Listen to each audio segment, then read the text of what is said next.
Imagine it's your 30th birthday and you're sitting alone in your apartment. The phone hasn't rung, not a single text. Your family, the same family that throws lavish parties for your younger sister's every minor achievement, has completely forgotten your milestone birthday. You've spent a lifetime living in your sister's shadow, your own successes ignored and dismissed. But tonight, something inside you finally snaps. Fueled by years of quiet resentment, you take the massive bonus you just earned from a career they never bothered to ask about and buy yourself a $55,000 luxury car. When you post a picture of your extravagant birthday gift on Instagram, your family's world explodes. Suddenly, after years of being invisible, you're the center of a family firestorm. Before we see how this one act of defiance changes everything, make sure to subscribe and let us know in the comments if you've ever had to celebrate yourself when no one else would. Join us for a powerful story about a woman who decides to stop waiting for her family's approval and starts building a life they can no longer ignore.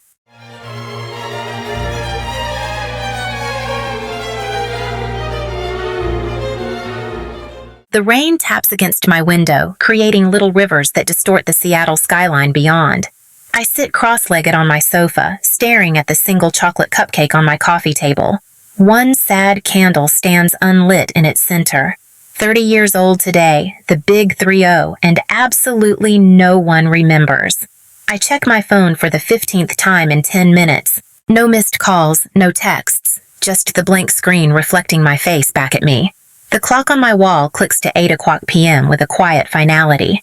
Something inside me deflates. It's official now. My milestone birthday has come and gone without a single acknowledgement from the people who gave me life. I unlock my phone and open Instagram, knowing it's emotional self-sabotage. My thumb scrolls almost involuntarily until I find what I'm looking for. My sister Camille's latest post. There she is, radiant at her piano recital last night, her fingers poised over the keys. 78 likes already. My mother's comment appears first. Our brilliant star! Your father and I couldn't be prouder of your magnificent performance. Dad's comment follows. That's my girl. Mozart himself would be jealous. I feel the familiar tightness in my throat. 30 years of this same pattern and it still stings like the first time. I close Instagram and flip to my camera roll, finding photos of the boutique hotel redesign I completed last month. The warm lighting, the seamless blend of modern luxury with historical elements, the project that earned me industry recognition and a substantial bonus. A tear splashes onto my screen, distorting the image of my greatest professional achievement. I wipe it away with my sleeve. No one's ever going to celebrate you, Emery, I whisper to myself, my voice sounding small in my empty apartment. Not the way they celebrate her. The memory surfaces unbidden. Me at 10 years old, waiting in our living room in a pink dress my grandmother had sent for my birthday. My hair carefully brushed, a smile plastered on my face. Hurry up! We can't be late for Camille's recital, Mom had called, rushing through the room without really seeing me. But what about my party? My small voice had barely registered. Dad had patted my head absently. We'll celebrate next weekend, kiddo. We never did. That was the first time I learned to fade into the background of my own life. To expect nothing and be grateful for less. To watch Camille shine while I stood in the shadows, clapping louder than anyone. I brush another tear away, annoyed with myself for this display. I'm 30, not 10. I should be over this by now. The cupcake sits untouched, its chocolate frosting slightly hardened from waiting too long. I reach for it, then stop. What exactly am I celebrating? Another year of invisibility? Another milestone spent alone while my family forgets I exist? No, not this time. I straighten my shoulders and open my laptop. My bank account balance appears on the screen. 97,342,916. The result of years of careful saving and the recent $68,000 bonus from the hotel project. Money that no one knows about because no one has asked. I stare at the numbers, my finger hovering over my phone. The thought that forms feels dangerous, reckless even. And yet, for the first time in hours, my heart beats with something other than disappointment. I press the call button. Seattle Audi, this is Trevor speaking. How may I assist you? A cheerful voice answers. Hi, I say, my voice steadier than I expected. I was wondering if you have any Q5s available. We certainly do, several models in fact. Were you thinking of coming in for a test drive? I look at the untouched cupcake, at the dark window streaming with rain, at the phone that hasn't rung all day. Actually, I'm thinking about buying one. Today. Today? Trevor sounds surprised. Well, we're open for another hour. I'd be happy to start the paperwork if you're serious. I am, I say, feeling a new determination rise within me. I'm very serious. I end the call and stand up, catching my reflection in the window. For a moment, I hardly recognize myself. The straight spine, the lifted chin, the gleam in my eyes that looks almost like defiance. If they won't celebrate me, I tell my reflection, I'll celebrate myself. I grab my keys and my wallet, leaving the sad cupcake behind. The rain has stopped, and somewhere beyond the clouds there might even be stars. For the first time in 30 years, I'm going to give myself the gift I deserve. 40 minutes later, the Audi dealership gleams under spotlights that make the showroom floor sparkle like wet pavement after rain. I push through the glass doors, my heart drumming a nervous rhythm against my ribs. A man in a crisp button-down shirt approaches with the practiced smile of someone who knows how to size up a potential customer. Welcome to Seattle Audi, I'm Trevor. His handshake is firm, confident. What brings you in this evening? I called earlier about the Q5. My voice sounds steadier than I feel. I'd like to buy one. Today.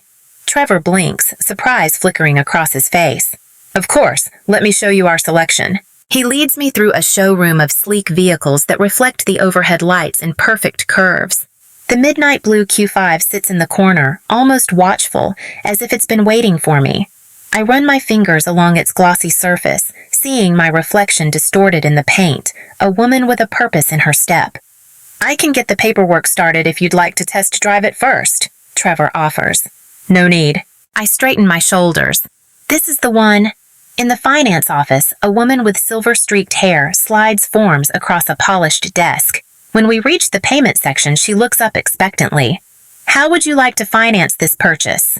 I'll be putting down $60,000 in cash. The words feel strange in my mouth. I'll finance the remainder. The finance manager's eyebrows rise slightly, a micro-expression of surprise that I've grown accustomed to spotting. People have always underestimated me. That's quite substantial. She taps at her keyboard. May I ask how you're employed, Ms. Blake? Interior architect. I recently completed a boutique hotel redesign. I don't elaborate on the industry recognition or the bonus. Let them wonder. My signature looks foreign on the final papers, my hand trembling slightly despite my resolve. The key fob feels heavy in my palm. Solid, real, mine. Congratulations on your new Audi. Trevor walks me to my purchase, standing proudly beside it as if he had something to do with its creation. I catch my reflection again in the deep blue paint. The overhead lights create a halo effect around my figure. For a moment, I hardly recognize myself. There's something different about the set of my shoulders, the tilt of my chin. Back home, I park in front of my apartment building, unable to stop looking back at the car as I walk toward my door. It looks almost defiant under the streetlights. Inside, I pull out my phone and scroll to Instagram. My finger hovers over the camera icon before I grab my jacket and head back outside. This needs to be done right. 30 minutes later, I'm at Cary Park. The Seattle skyline stretches before me, the Space Needle illuminated against the night sky. I position my new Audi with the city lights as a backdrop, adjusting the angle until it looks perfect, the midnight blue exterior catching the glow of the city like a mirror. I take several photos, selecting the best one. The caption takes longer than the photo shoot. I type and delete, my thumbs dancing nervously across the screen. Finally, I settle on, Happy birthday to me, dream car, dream life. My finger hovers over post for a full minute. This isn't just about the car. It's a declaration, a statement about my worth that my family has never been willing to make. I press the button before I can change my mind. The notifications start almost immediately. Colleagues from the design firm, friends from college, former classmates. The likes accumulate along with surprised comments. OMG Emery, what a beauty! Happy birthday! You deserve it. Didn't know you were in the market for an Audi, congrats. I'm savoring a moment of vindication when my phone buzzes with a call. Mother. I stare at her name on the screen for 3 rings before answering. Emery Jean Blake. My full name. Never a good sign. Where did you get that kind of money? No happy birthday. No, how are you? Just immediate suspicion. Hello to you too, Mom. I lean against the Audi's hood, feeling its solid presence supporting me. I earned it. That car costs more than most people make in a year. Harold, come talk to your daughter about this car she's apparently bought. I hear rustling as the phone changes hands. Emery? Dad's voice carries the same tone he used when I was 16 and came home past curfew. Is this some kind of lease arrangement? Because financially this seems... It's mine, Dad. Paid mostly in cash. The words taste sweet in my mouth. From my bonus on the Fairmont project. Silence stretches between us. I can almost hear him calculating, reassessing.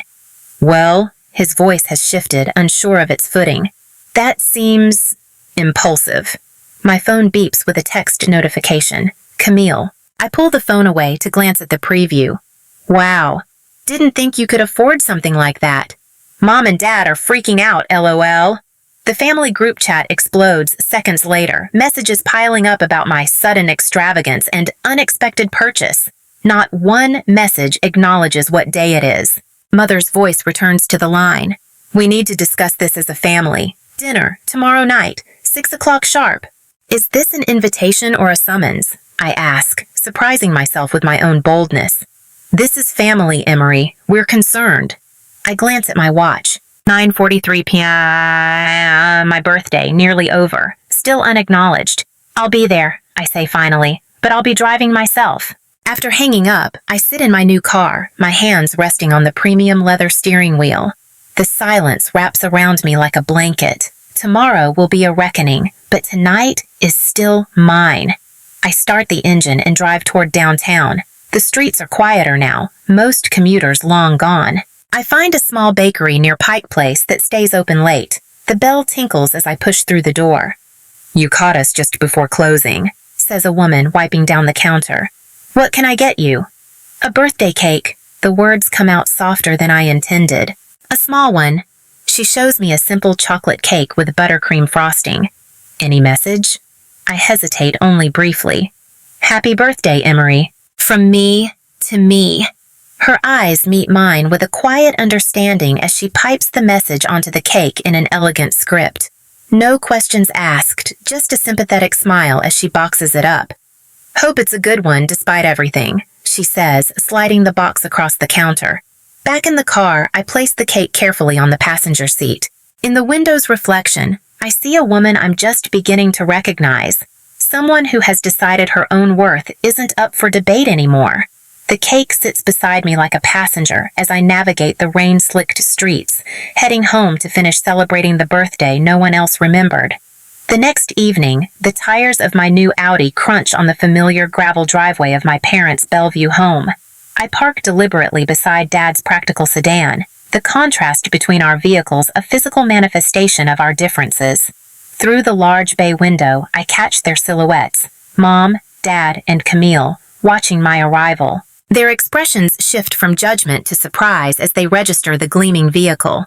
I sit for a moment, my hands still gripping the wheel. The cake box waits patiently on the passenger seat, its message hidden inside like a time bomb. A deep breath fills my lungs. 30 years of swallowed words press against my throat. Today is different, I whisper to my reflection in the rearview mirror. I gather the cake box and step out into the cool evening air. Mom opens the front door before I reach it. Emery, what a surprise! Her eyes dart past me to the Audi, then back to my face. Come in, dinner's almost ready. Dad stands in the foyer, his arms crossed. That's quite a vehicle you've got there. Yes, it is. I offer nothing more as I step inside, brushing past him with the cake box held carefully in front of me. Camille hovers nearby, curiosity battling with discomfort on her face. Hey, Em. Nice car. The dining room looks the same as always. The polished maple table where we've celebrated countless milestones, most of them Camille's. Crystal glasses catch the light from Mom's prized chandelier. The table is set with the good china, the kind reserved for important occasions. Never my birthdays. Merlot? Mom offers, already pouring. Just water, thanks. I want a clear head for what's coming. Dad takes his seat at the head of the table, his kingdom secure. So, Emery, that car must have set you back. Financing these days is a trap, you know. Those dealers will tell you anything to get you to sign. I sip my water. No financing needed for most of it. The silence that follows feels physical, like a weight pressing down on the room. Mom busies herself serving the pot roast, her specialty, while Dad clears his throat repeatedly. Camille glances between us, sensing the undercurrents. The Thompson Hotel project must have gone well, Camille offers, reaching for the salt. It did. I cut a small piece of meat. The client was very pleased. Hotels are risky investments these days, Dad says, his fork stabbing a carrot. Tourism fluctuates. You should be putting your money into your retirement, not depreciating assets. Harold, Mom warns quietly. What? I'm just saying what any responsible parent would. These big purchases at her age. I continue eating methodically, letting his words wash over me. The same dismissal, a different day. I've heard variations of this lecture my entire life. My choice of university, too expensive. My apartment, in the wrong neighborhood. My career, unstable. The dinner progresses with carefully navigated small talk, the weather, Camille's upcoming recital, the neighbors' renovations. Not once does anyone mention my birthday. When we finish eating, I stand and retrieve the cake box from the sideboard where I'd placed it. The table falls silent as I set it in the center, directly under the chandelier. With deliberate movements, I open the lid. Happy birthday, Emery. From me to me, stares up at them in an elegant script on white frosting. Mom's hand flies to her mouth. Oh, Emery, we... Don't. My voice comes out steadier than I expected. For 30 years, my birthdays were forgotten while Camille's moments were celebrated like royalty. Dad shifts uncomfortably. Now that's not fair. Isn't it? I meet his gaze directly. My 16th birthday. You gave me a grocery store cake while Camille had a catered party with 50 guests for hers. Mom's eyes fill with tears. We never meant. My 20th birthday coincided with Camille's college graduation. Not only did everyone forget, but you scheduled a family vacation to celebrate her and didn't include me because someone needed to watch the house. No one... Camille's eyes widen. I never knew that. And this year, I continue, my voice gaining strength with each word. Complete silence. Not even a text message. The room stills.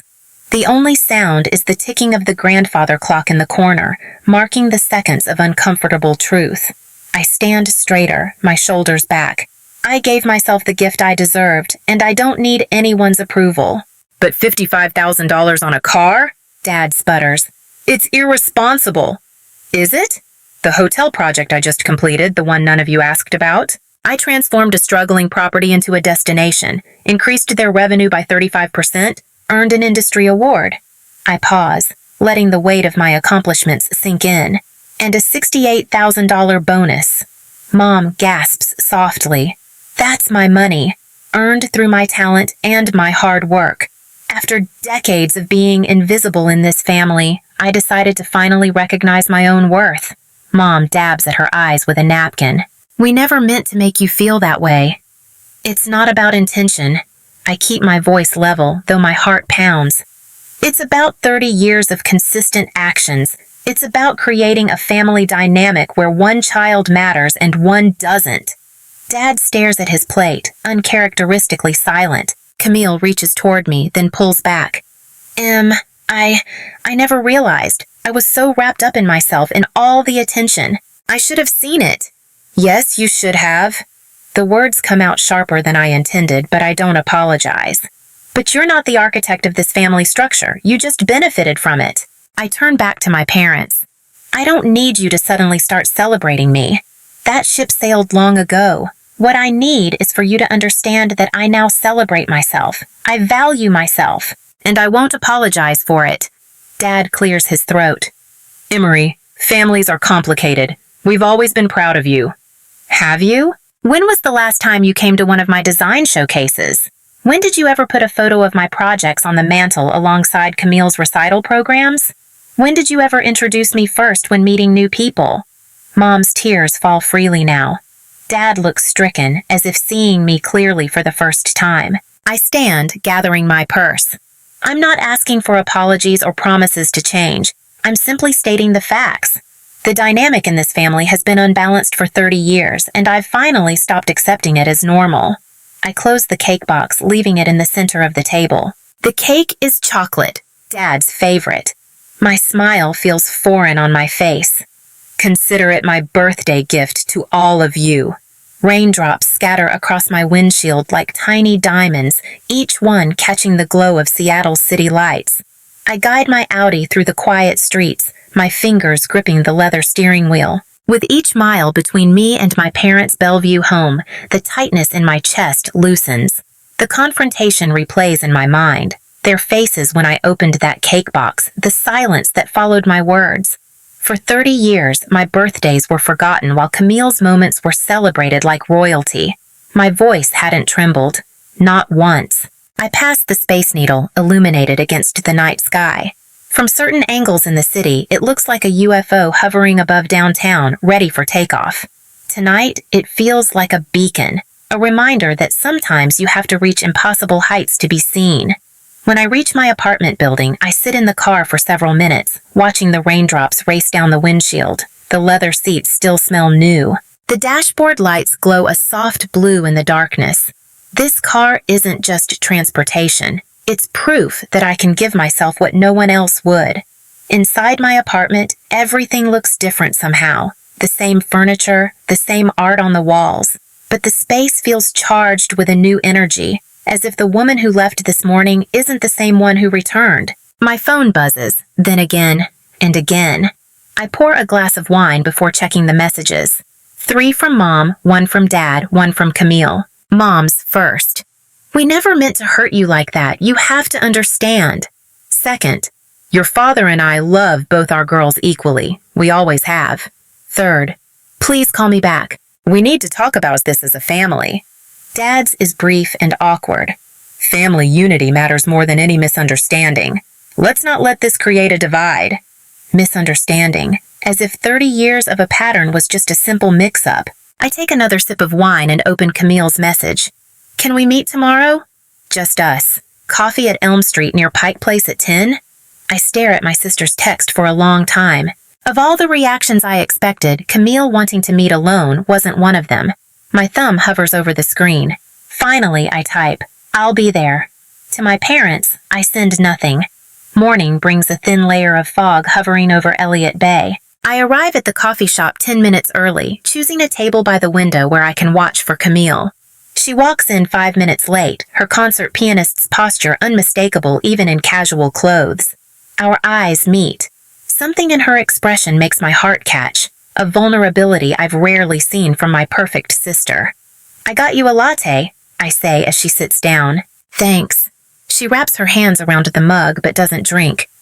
Her voice breaks. Tears spring to her eyes. I sit perfectly still, shocked. In 30 years, I've seen Camille cry exactly twice. When she broke her wrist at 14 and feared she'd never play the piano again, and when she got accepted to Juilliard. I never saw it until now, she whispers, blinking rapidly. I was so wrapped up in my own life. The confession hangs between us, the first honest words we've exchanged as adults. Did you really never notice? I ask, my voice softer than I intend. All those years? Camille looks down at her untouched coffee. I assumed you were fine with it. You were always there at my recitals, cheering louder than anyone. She looks up, fresh tears spilling. But no one ever came to your architecture exhibits, not even me. The admission stings, though it's nothing I didn't already know. I never once stood up for you, not when Mom and Dad forgot your high school graduation party, not when they rescheduled your college graduation dinner because of my summer concert series. She reaches for my hand across the table. I was blind to my own privilege in our family. I let her hold my hand but say nothing. What is there to say to a lifetime of being unseen? I'm so sorry, Emery. 4 simple words. Somehow, they matter more coming from her than they would from our parents. Later that week, my phone rings with Mom's number. I almost let it go to voicemail, but something makes me answer. Emery, she says, her voice cautious. I was looking at your company website. The hotel redesign you did last year. It's beautiful. The compliment feels foreign coming from her. Dad calls the next day. That car, he says gruffly. It suits you. From him, it's practically a declaration of love. Camille texts more often now. She asks about my work, shares less about her own. In the family group texts, she makes a point of including me in conversations, correcting our parents when they fall into the old patterns of forgetting to ask about my life. I watch these small changes with caution. 30 years of habit don't transform overnight, but something has shifted, like the first crack in a dam that has held back the waters for too long. In the quiet of my apartment, I run my fingers along the Audi key fob sitting on my coffee table, the talisman that broke the spell. I wonder if family relationships can truly change after decades of established patterns, or if we're just playing new roles in the same old script. The rain starts again, tapping against my windows. But tonight, it doesn't sound melancholy. It sounds like applause. A week later, the rain taps a gentle rhythm against my windshield as I drive across Lake Washington toward Bellevue. The car still smells new, a subtle leather scent that reminds me of transformation every time I slide behind the wheel. My phone buzzes with another text from Mom. We're so looking forward to seeing you, sweetheart. Drive safely. I tap my fingers against the steering wheel, still getting used to this new version of Margot Blake, the one who remembers to text, who asks about my work, who seems genuinely interested in my existence. The invitation had appeared 3 days ago. Special family dinner on Friday, Mom had said, her voice carrying an unusual note of hesitation. Nothing fancy, just the 4 of us. I'd nearly declined. After 30 years of patterns, 6 months feels like a blink, hardly enough time to trust that anything has truly changed.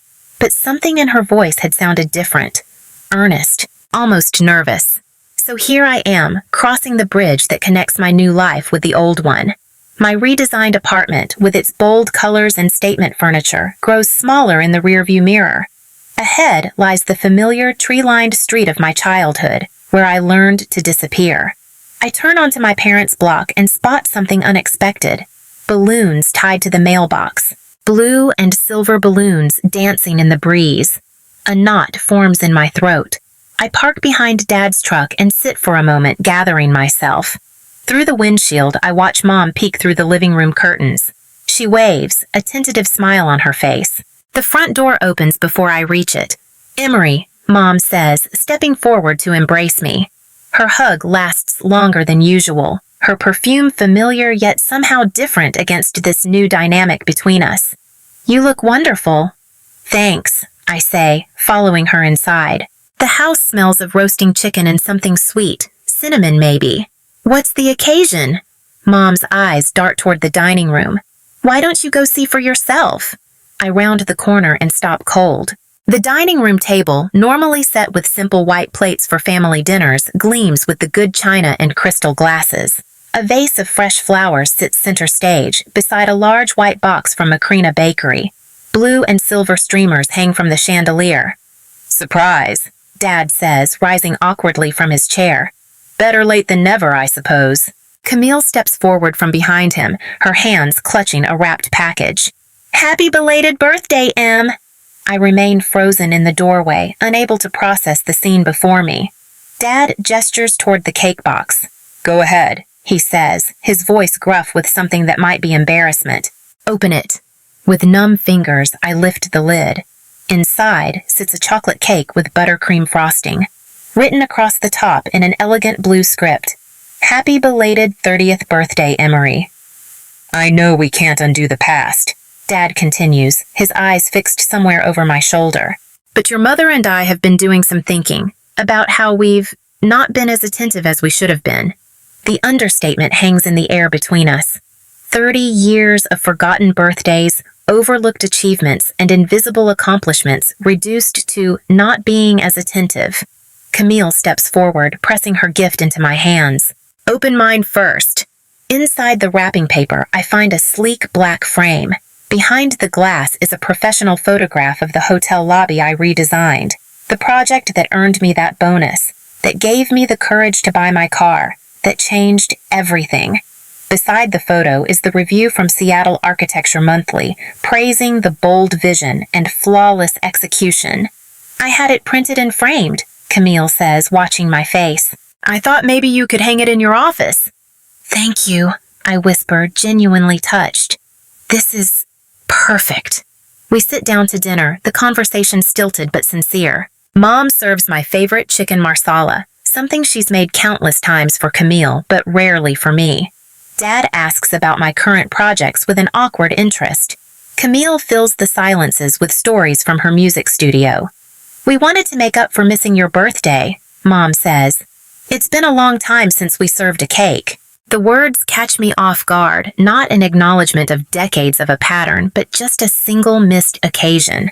Dad nods, cutting into his slice. "Your mother feels terrible about it." I set my fork down. "It wasn't just my 30th birthday, Dad." The table goes quiet. Dad looks uncomfortable, his eyes darting to Mom for rescue. "I know," Mom says finally. "We've missed a lot. We made you feel less important." "Second place," I say quietly. "Or no place at all." The cake sits half-eaten on our plates as I continue. "I appreciate tonight. I really do. But I need you to understand something. I'm not looking for makeup celebrations or guilt-driven attention. I look each of them in the eye. Dad, who still can't quite understand my career. Mom, who's trying but still misses the point. And Camille, who seems truly sorry for her unwitting role in my invisibility. What I want is respect. A recognition that I exist, that my achievements matter, that my presence in this family counts for something. Dad shifts in his chair. "Of course you count, Emery. You've always counted." "Have I?" I ask. "When was the last time you came to one of my design exhibitions or asked about my career without me bringing it up first? When did you ever put one of my events ahead of Camille's?" Silence falls again, heavier this time. "Things will be different now," Mom promises, reaching for my hand. I let her take it, but my voice remains steady. "They already are different. Because I'm different. I decide my own worth now, not anyone else." The words hang in the air, not angry, just matter of fact. For the first time in my life, I feel the power shifting in this room. No longer the forgotten daughter seeking crumbs of attention, but a woman stating her terms. "Fair enough," Dad says finally, nodding slowly. "We've got some catching up to do." Camille raises her water glass. "To new beginnings? And better birthdays?" I lift my glass to meet hers, studying the faces around the table. My imperfect family, trying their imperfect best to repair what they've broken. Not because I forced them with my car purchase, but because my act of self-worth showed them who I really am. The cake tastes sweet on my tongue. Not perfect, but good enough. Like this moment. Not everything I dreamed of, but perhaps everything I need. To new boundaries, I amend, my voice strong. And to celebrating ourselves when no one else remembers to. A year later, the gentle ping of my phone startles me awake. I squint at the screen, surprised to find a text from Dad. "Happy birthday, Emery. Hope it's a good one." Simple, straightforward, completely unlike last year's deafening silence. More notifications appear as I brush my teeth. Mom has sent flowers. Camille wants to take me to lunch. My colleagues have planned something at the office. The contrast with my 30th birthday strikes me like a physical sensation, warm sunlight after a year of storms. I slide into my Audi, running my hand over the leather steering wheel. For a year now, this car has been my daily reminder of the moment I decided to value myself. Today, it carries me toward a birthday that others finally remember. At the design firm, my team surprises me with champagne and a towering chocolate cake. My assistant, Ben, holds up a toast. To Emery, whose redesign of the Harborview Hotel just landed us the Westlake Tower contract. The client specifically requested you.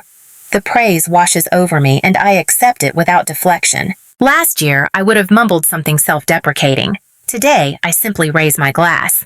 Thank you all. I couldn't ask for better colleagues.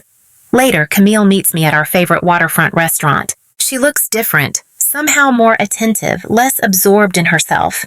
I reserved the table with the best view, she says, leading me to a window seat overlooking Elliott Bay. She hands me a small wrapped box. It's not much, but inside rests a silver compass pendant. For the woman who found her own direction. The card reads. It's perfect, I say, genuinely touched. Camille reaches across the table. I've been thinking about what you said last year, about always being invisible. She pauses. I never realized what it cost you to cheer for me all those years. I clasp the pendant around my neck. We can't change the past. No, she agrees. But I can do better now. After lunch, I drive to Cary Park Viewpoint. The Seattle skyline spreads before me, the Space Needle piercing a sky unusually clear for September. My phone rings. Mom. Happy birthday, sweetheart, she says, her voice warm but cautious. Did you get the flowers? They're beautiful, Mom. Thank you. A pause. Your father and I were wondering if you'd join us for dinner this weekend. Nothing fancy, just family. Family. The word sits differently now, no longer weighted with expectation and disappointment. I'd like that, I say. Saturday would work. The invitation hangs between us, not a demand disguised as a question, but a genuine request. The subtle shift feels monumental. Back home, a package waits outside my apartment door. Camille's handwriting.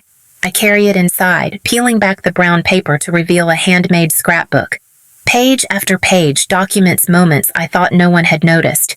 My college graduation, my first design award, newspaper clippings about the Harborview project. A note falls from between the pages. I see you now.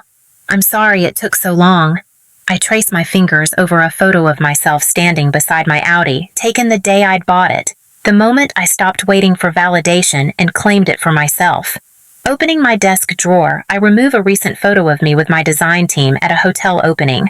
I carefully paste it into the scrapbook, completing the chronicle of my journey. The afternoon light slants through my window as I consider my evening plans.